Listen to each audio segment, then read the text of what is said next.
लोकांचं वर्ष बदलते, वेळ बदलते, कॅलेंडर बदलते, अख्खा गाव बदलते, पण माझ्या नशिबानीच काय घोडं मारले मला ते कळा नाही बरं का. ते काय बदलायचं नाव घ्याय नाही. तर नमस्कार मित्रांनो, आज आहे ना आपल्याला वावरमध्ये गावावरती खत टाकायला जायचं होतं. खत टाकायला गेल्यानंतर मला समजलं की मी खताची गोणी घरीच ठेवली आहे. त्याच्यामुळे म्हणत असते की लहानपणीच पायामध्ये दुडा बांधायचा असतो. खताची गोणी घेऊन आल्यानंतर आपल्याला मोटरीची सुद्धा अरेंजमेंट करायची होती. या टोकाचा पाईप त्या टोकाला न्यायचा, त्या टोकाचा पाईप या टोकाला आणायचा, वाटीसाठी जोडून काम एकदम डन मध्ये करून टाकायचं. आपण शेतकरी असलो तरी आपल्यापेक्षा मोठा इंजिनियर कुठंच नाही बरं का. कुठला पाईप कुठं जोडायचं हे फक्त शेतकऱ्याच्या पोरांनाच माहिती असतं. तिकडून चीनमधनं एखादं पोरगं धरून आणा त्याला मनाभर पाईप जोडा, ते हाय अशी वाटी ना आपल्या डोक्यात घालन. त्याच्यामुळे हे फक्त शेतकऱ्याच्याच पोरांचं काम असते.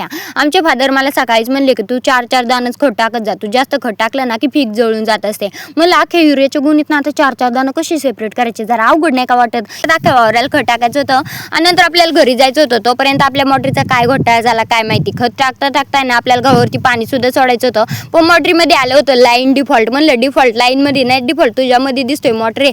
असं कसं करू राहिली बरं. लोकांच्या मोटरी चालू होत्या ना, आमचीच मोटर बरी बिघडली. मी ज्या रानात असे ना त्या रानाचं वाटोळच झालेलं असतंय बरं का. असं काही नसतंय, मोटरीमध्ये काहीतरी प्रॉब्लेम झाला असन. आपण वायरमॅन सुद्धा आहे ना, त्याच्यामुळे बघायला गेलो होते. खटका उचलला, त्यात जाळ निघला. म्हणलं जाऊ दे भाई आपल्याला जमणार नाही, त्याच्यामुळे आपण जरा साईडला राहिलेलंच बरं या. खत राहायचं साईडला, मोकरामवरचा रस्ता दिसला असता, त्याच्यामुळे खत टाकायचं कॅन्सल केलं. खत टाकून झाल्यानंतर मोटर वगैरे बंद केली ना आपण शेवटी घराच्या रस्त्याने निघालो. अशा प्रकारे बाय बाय.